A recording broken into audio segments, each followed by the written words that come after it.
Hello friends, welcome to GM style channel. Friends, இந்த வீடியோவில் நம்ம என்ன பார்க்க போகிறோம்னா கருவாடு தொக்கு தான் ஃப்ரெண்ட்ஸ் பார்க்க போகிறோம்.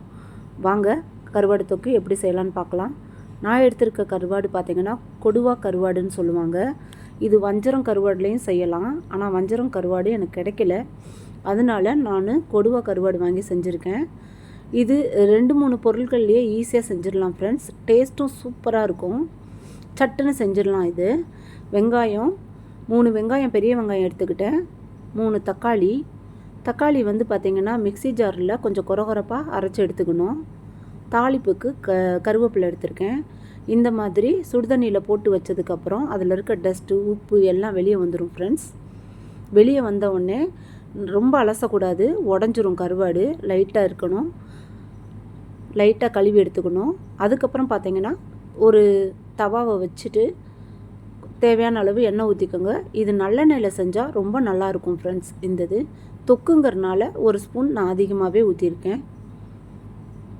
பாருங்கள், நல்லா எண்ணெய் சூடான உடனே கடுகு போட்டுக்கலாம்.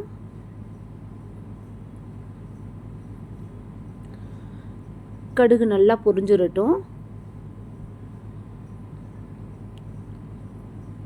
இது டக்குன்னு ஒரு 10 நிமிஷத்தில் செஞ்சிடலாம் ஃப்ரெண்ட்ஸ். இந்த ரெசிபி ரொம்ப நல்லாயிருக்கும். ஒயிட் ரைஸ் கூட சாப்பிடும்போது திரும்ப திரும்ப கேட்பாங்க. இது சாப்பிட்டு பார்த்துட்டு எனக்கு கண்டிப்பாக கமெண்ட் பாக்ஸில் கமெண்ட் பண்ணுங்க.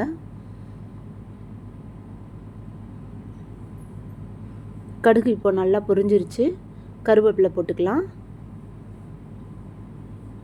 கருவேப்பிலை நல்லா இதாகிடுச்சு.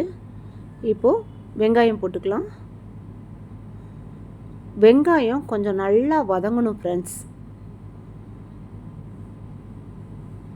இந்த ரெசிபிக்கு வந்து மெயினாக வெங்காயம் நல்லா கொஞ்சம் ப்ரௌனிஸாக ஆகணும். அப்படின்னா தான் டேஸ்ட்டு நல்லா இருக்கும்.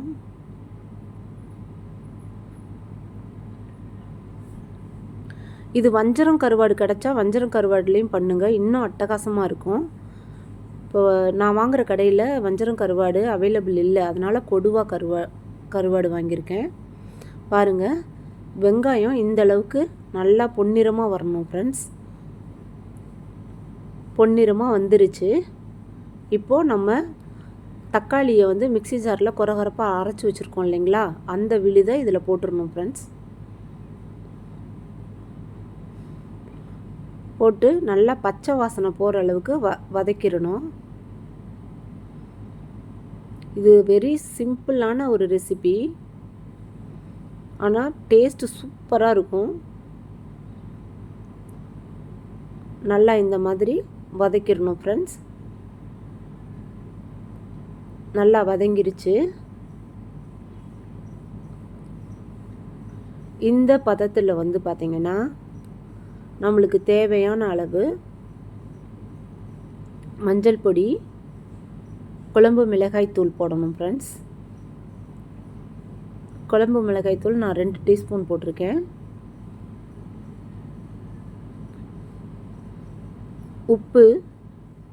உப்பு கொஞ்சம் கம்மியாகவே போட்டுக்கோங்க, ஏன்னா கருவாட்டில் கொஞ்சம் உப்பு இருக்கும். நீங்கள் ஃபைனலாக செஞ்சு முடிச்சுட்டு கூட நீங்கள் டேஸ்ட் பார்த்துட்டு ஆட் பண்ணிக்கலாம் உப்பு. மஞ்சள் தூள் போட்டிருக்கேன். மஞ்சள் தூள் போடுறது எதுக்குன்னா கவுச்சி ஸ்மெல்லு வராது ஃப்ரெண்ட்ஸ், சூப்பராக இருக்கும். ஆன்டிபயோட்டிக்கும் கூட.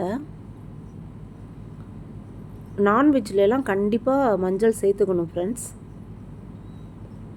இப்போ மிக்ஸி ஜாரை மட்டும் கழுவி ஊற்றி 1/2 டம்ளருக்கு வர்ற மாதிரி நான் கழுவி ஊற்றிருக்கேன் ஃப்ரெண்ட்ஸ். மிக்ஸி ஜாரில் இருக்க தக்காளி தொக்கு மிச்சம் இருக்கு இல்லைங்களா, அதை வந்து 1/2 டம்ளர் தான் ஊற்றிருக்கேன் தண்ணி. இதுக்கு ரொம்ப தண்ணி ஊற்றக்கூடாது. நல்லா இது கொஞ்சம் இதாகட்டும் ஃப்ரெண்ட்ஸ், வதங்கட்டும். மசாலா எல்லாம் ஒன்று சேர்ந்துடும். கருவாடு ஆல்ரெடி நம்ம வந்து சுடுதண்ணியில் போட்டு வச்சதுனால குக் ஆகிருக்கும் ஃப்ரெண்ட்ஸ். ஸோ இது போட்டுட்டு நம்ம ஒரு 5 மினிட்ஸ் நல்லா வதக்கி விட்டாலே போதும். பாருங்கள், நான் கருவாடு ஒன்று ஒன்றா சேர்த்துக்கிறேன்.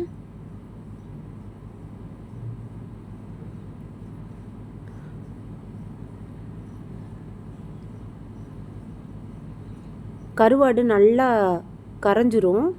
கரைஞ்ச அந்த தொக்கோடு சேர்ந்து பார்த்திங்கன்னா டேஸ்ட்டு வேறு லெவலில் இருக்கும் ஃப்ரெண்ட்ஸ். இது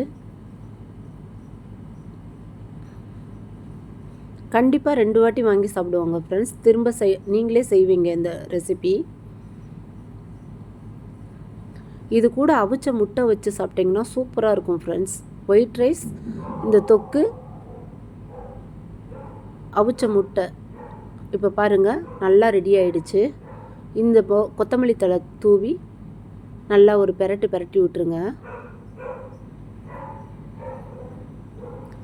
இது வந்து பார்த்திங்கன்னா இந்த மாதிரி வந்துடும் ஃப்ரெண்ட்ஸ்.